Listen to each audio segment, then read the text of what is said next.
দেখো এই ডার্বির সবচেয়ে ইম্পর্টেন্ট পার্ট হচ্ছে আনোয়ারের ফিরে আসা। আনোয়ার আসলে মোহনবাগান অনেক বেশি শক্তিশালী হবে। তবে এখনো অনিশ্চিত ত্রিপুরা আমার মনে হয় ম্যাচে ফিরে আসবে, আমার মনে হচ্ছে যদি ফিরে আসে। এখন আমি শিওর না, প্র্যাকটিস তো দেখিনি।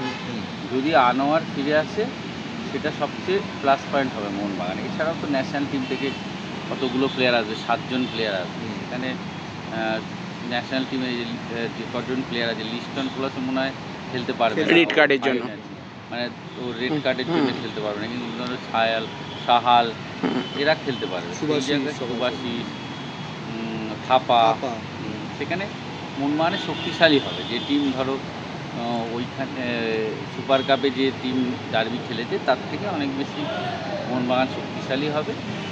তবে আমার কাছে প্রশ্ন থাকবে যে আনোয়ার আসবে কি আসবে না। যদি আনোয়ার আসে সেটা সবচেয়ে বেশি প্লাস পয়েন্ট মোহনবাগানের কাছে। ইস্টবেঙ্গল এখন অনেক সংঘবদ্ধ টিম, যারা একটা ট্রফি জিতেছে এত 12 বছর পরে, সর্বভারতীয় ট্রফি। সেই টিমের কনফিডেন্স লেভেল হাই থাকবে। আর মোহনবাগান টিমের ডেথ অনেক বেশি হবে, মানে মোহনবাগান আমার মনে হয় অনেকটা শক্তিশালী থাকবে। সেই দিন ধরো একটা penalty miss, Clinton D silver একটা অসাধারণ গোল, সেইগুলো বড় ম্যাচ তো বলা যায় না, যে কেউ নায়ক হতে পারে। ধরো নন্দকুমার এর মধ্যে চুপচাপ 2টো গোল হয়ে গেল ডার্বি। ধরো ও 3টে ডার্বি খেলেছে, 2টো গোল করেছে। সিলভাও গোল পেয়ে গেছে।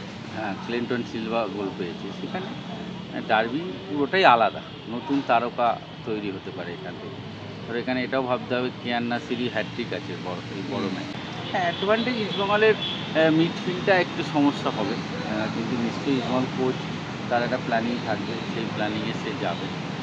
কিছু ইয়াং প্লেয়ার ইস্টবেঙ্গলের মধ্যে ভালো খেলেছে, মধ্যেখানে যেহেতু সৌভিক আর ওরা ভালো খেলছিল, সেখানে আমার মনে হয় একটু হলেও সমস্যা হতে পারে। হাভাস আর কার্লোস কোয়াদ্রা কোচ হিসেবে তুমি এই ডার্বিতে কাকে এগিয়ে রাখতে চাইছো? দেখো দুজনেই সাফল্য এনেছে। হাভাস আইএসএল জিতেছে, আর ইস্টবেঙ্গল কোচ তো সুপার কাপ জিতলো এতদিন পরে। তো দুজনেই সাফল্য আছে। দুজন আশা করব এই ম্যাচে যে কেউ জিততে পারে। এই ম্যাচটা কাউকে ফেভারিট বলাটা মুশকিল হবে। এর আগে ধরো বড় ম্যাচ আসলে আমরা মোহনবাগানকে ফেভারিট বলতাম, এর আগের গত 2-3 বছর। কিন্তু এই সুপার কাপ ফাইনাল ইস্টবেঙ্গল জেতার পরে আর এই ম্যাচ কেউ ফেভারিট না, যে কেউ জিততে পারে।